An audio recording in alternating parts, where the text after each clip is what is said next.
ఏంటండి రోగం? ఒంటి నీరుగానే పట్టిందండి? అదేం కాదురా, విరోచనాలు. పాపం. పొడిగి ఎంత ఉంటారండి? ఎంత ఉంటాడు? అదిరా అంతే బాబు. పెదనాన్నగారితో చెప్పి ఓ 25 రూపాయలు ఇప్పించారంటే దేనికి? పలుగు పూజ పార పూజ చేసి గొయ్యితో పెడతామండి. బాబు చచ్చిపోయిన తర్వాత అవ్వాలంటే లేట్ అవుతుందండి. ఈ పట్నం వెళ్ళిపోతానంటున్నాయండి. దున్నపోతు కొడకలారా, అవతల ఒంట్లో బాగా బాధపడుతుంటే వెధవ మాటలు మాట్లాడతారా? అది కాదు బాబు. నోరు మూసుకుని వెళ్ళండి అవతలకి. కాదు బాబు. పొమ్మ అంటుంటే పదా అవ్వదని మన సిగ్నేదండి. వెధవ మొఖానికి సిగ్గుటి మళ్ళీ.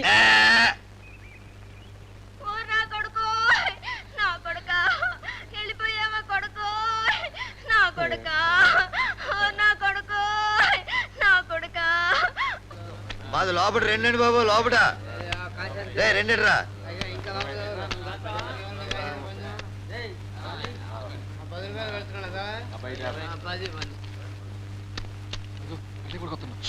కుక్క నోరుమే ఎదవా. సచ్చినా కేడకెళ్తాడు, మన కాడికే వస్తాడు. అవసరం ఆడిది. వ్యాపార రాసింది తెలుసుకో ఎదవా. ఒరే సాంబయ్య, మా పెదనాన్న గారు అబ్బాయి పోయాడు, కాస్త ఏర్పాట్లు చూడండి. ఖాళీ లేదులే, రేపు చూద్దాం. అదేమిట్రా, అవతల మనిషి ప్రాణం పోయింది అంటే కాళ్ళు లేదు, రేపు చూద్దాం అంటావు? ఇందా కుర్రాడికి ఒంట్లో బాగోలేదంటే అక్కడెక్కడే తిరిగారు.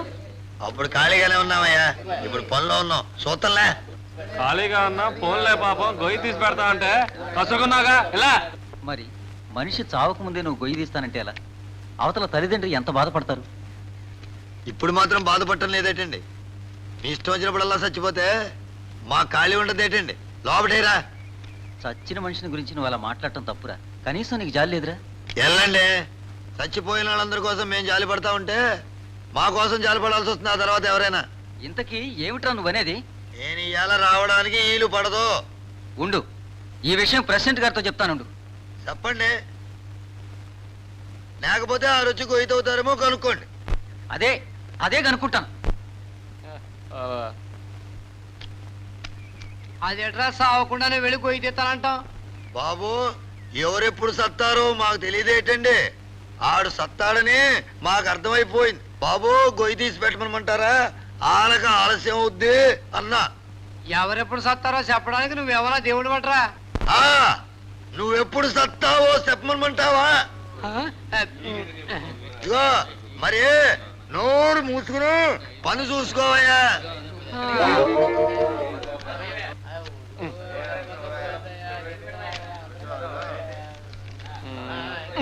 ప్రెసిడెంట్ గారు రమ్మంటున్నారంటే మాట్లాడేంటి? మాకు ఎవరైనా ఒకటే కాళ్ళు లేదని చెప్పినాక ఎలా? ఒరే బాబు,